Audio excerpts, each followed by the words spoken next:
दोस्तों, आपने सोनू मोनू हॉरर का पहला पार्ट नहीं देखा है तो पहले उसे देख ले, तभी ये स्टोरी समझ में आएगी। अब आगे।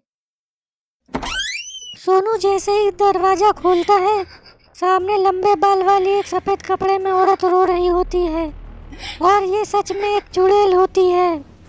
ये देख के सोनू मोनू दोनों के होश उड़ जाते हैं और सोनू अपने घर का दरवाजा बंद कर देता है। मोनू सोनू से घबराते हुए कहता है कि मुझे लग रहा था कि ये चुड़ैल है और ये एक चुड़ैल ही निकली और ये अगर रूम में आ गई तो हम दोनों को कोई नहीं बचा सकता। सोनू इस चुड़ैल को भगाने का आइडिया सोचने लगता है। अब सोनू के दिमाग में एक तरकीब आती है।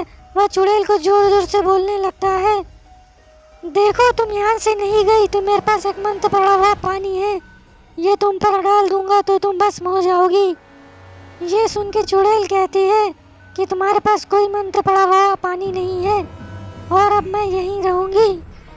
चुड़ैल की ये बात सुन के सोनू मोनू बहुत चौंक जाते हैं और मोनू खिड़की खोलकर खिड़की से कूदने की सोचता है।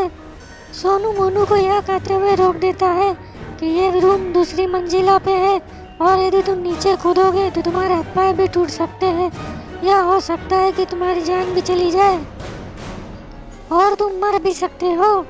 सोनू रोने लगता है और घर से निकलने की कहता है।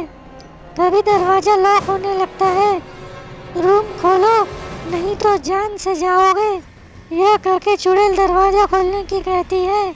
सोनू चुड़ैल से कहता है कि आखिर तुम मेरे पीछे क्यों पड़ी हो और तुम चाहती क्या हो और हमने तुम्हारा क्या बिगाड़ा है।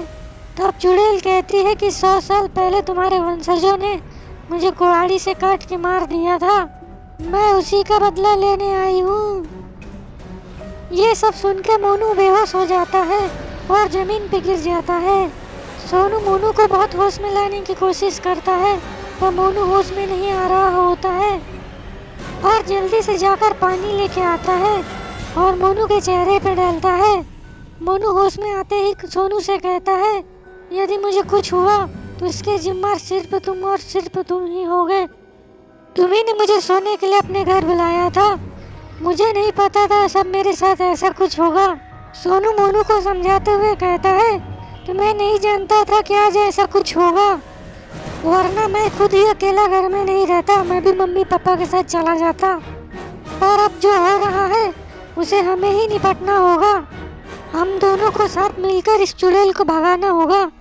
अगर हम दोनों ऐसे लड़ते रहेंगे तो ये चुड़ैल हमें मार देगी।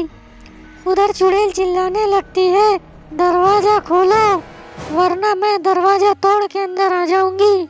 उधर सोनू गुस्से से कहता है, तोड़ दो दरवाजा, आ जाओ अंदर, मार दो हमको। उधर मोनू भी चिल्लाता है, दम हो तो अंदर आ जाओ, हम डरने वाले नहीं हैं। सोनू समझ जाता है कि चुड़ैल दरवाजा नहीं तोड़ सकती और ये बात मोनू को भी बताता है।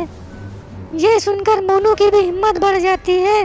सोनू को अभी ऐसा लगने लगता है कि चुड़ैल जा चुकी है और मोनू को भी ऐसे लगने लगता है कि चुड़ैल जा चुकी है। सोनू दरवाजा खोलने के लिए कहता है।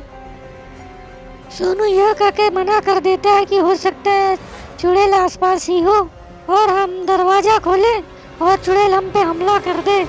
सोनू कहता है, मुझे लगता है कि चुड़ैल घर में नहीं है और वो रोने की आवाज़ भी नहीं आ रही है, इसका मतलब साफ है कि चुड़ैल घर से जा चुकी है। इससे अच्छा यहाँ से निकलने का और कोई दूसरा मौका नहीं होगा। नीचे मेरी बाइक खड़ी है, उस पर बैठ के दोनों निकल सकते हैं। मोनू कुछ सोचने के बाद राजी हो जाता है। अब मोनू दरवाज़ा खोलता है और इधर उधर देखता है। वो चुड़ैल वहाँ पे नहीं होती है, वो जा चुकी होती है। और अब दोनों नीचे उतर आते हैं। बाहर जाके सोनू बाइक स्टार्ट करने लगता है, पर ये क्या, बाइक में तो तेल ही नहीं है और सामने चुड़ैल खड़ी है। तो दोस्तों, सोनू मोनू हॉरर का पार्ट 3 देखने के लिए सब्सक्राइब करें और हमसे जुड़े रहे। जल्दी मिलेंगे पार्ट 3 लेकर।